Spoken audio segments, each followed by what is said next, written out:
बिस्मिल्लाहिर्रहमानिर्रहीम। अस्सलाम वालेकुम। मैं हूं डॉक्टर ज़ियाउल्लाह खान गाजी। आज हम होम्योपैथिक की उस दवा के बारे में डिस्कस करेंगे जो कि अगर जिस्म के अंदर वाइट सेल की मिकदार बढ़ जाए तो उसके अंदर इंतहाई मुफीद है। वाइट सेल बढ़ने का मकसद ये है कि आपके जिस्म के अंदर कोई इन्फेक्शन है, ये इन्फेक्शन को कंट्रोल करती है और जिस्म में, और इसके साथ साथ जिस्म के अंदर जो रेड सेल्स हैं उनकी कमी हो जाती है। अगर जिस्म में रेड सेल कम हो जाएं और वाइट सेल की मिकदार बहुत ज़्यादा बढ़ जाए तो इस इन्फेक्शन को होम्योपैथिक की दवा एंटी पायरीन बड़ा अच्छा काम करती है। जिनके वाइट सेल बढ़ना शुरू हो जाते हैं उन मरीजों की स्किन जो है वो इतनी सेंसिटिव हो जाती है कि स्किन के नीचे रेड सेल्स धब्बे की शक्ल के अंदर गोल गोल बन जाते हैं। और अगर आप उनके असाब को या किसी भी जगह पे थोड़ा सा अंगूठे से दबाएं या किसी भी चीज़ से दबाएं तो वहाँ पे खून जमा हुआ नज़र आता है।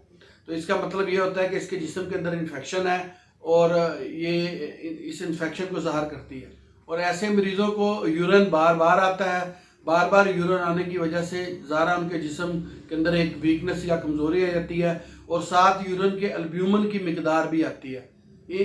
इन पेशेंट्स का जो यूरिन होता है वो खुद ब खुद निकल जाता है और यूरिन के साथ उनको पस सेल भी आते हैं, जिसकी वजह से जिस्म के अंदर आहिस्ता आहिस्ता कमज़ोरी आना शुरू हो जाती है और असाब उनके कमज़ोर हो जाते हैं। आहिस्ता आहिस्ता यूरिन की मिकदार कम होना शुरू हो जाती है और जो उनका उज़वी तनासल है यानी पीनस जो है वो ब्लैकिश हो जाता है, स्याह शक्ल अख्तियार कर लेता है आहिस्ता आहिस्ता। और दिमागी अलामात के अंदर मरीज़ बहुत ज़्यादा डर जाता है और मुख्तलिफ़ किस्म की टन टन की आवाज़ें दिमाग के अंदर महसूस करता है और इस चीज़ से घबराता है कि कहीं वो पागल ना हो जाए और कानों के अंदर शोर की आवाज़ आती है, चक्कर आना शुरू हो जाते हैं। ऐसे मरीज़ों को फिर जब अगर ये काफ़ी अर्सा तक अलामत रहे और कंट्रोल ना की गई हो तो गशी के दौरे भी पड़ना शुरू हो जाते हैं और मरीज़ बेहोश भी हो जाता है। इनको ऐसे महसूस होता है जैसे इनके दिल की आवाज़, धड़कन की आवाज़ जो है दिल में बंद हो गई है, कमज़ोर हो गए हैं और बिल्कुल दिल की आवाज़ आना बंद हो गई है।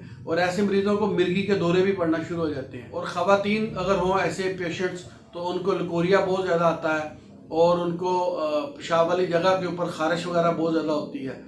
ये सब अलामात इस होम्योपैथिक की दवा एंटी पायरीन के अंदर हैं। अगर किसी मरीज़ के अंदर ऐसी अलामात हों तो आप उनको इसको 3x के अंदर इस्तेमाल करवाएं। सुबह दोपहर शाम 8 से 10 कतरे कुछ अर्सा मतवातर इस्तेमाल करने से ये अलामात खुद ब खुद ठीक हो जाती हैं। और जो मेरे व्यूवर्स हैं अगर उनके अंदर ऐसी अलामात हों तो वो एंटी पायरीन का इस्तेमाल कर सकते हैं। बहुत शुक्रिया, अपना ख्याल रखिएगा और हमारे इस चैनल का भी ख्याल रखिएगा। इसी तरह की इन्फॉर्मेटिव वीडियोज़ मैं आपके लिए बनाता रहूँगा। अल्लाह हाफिज़।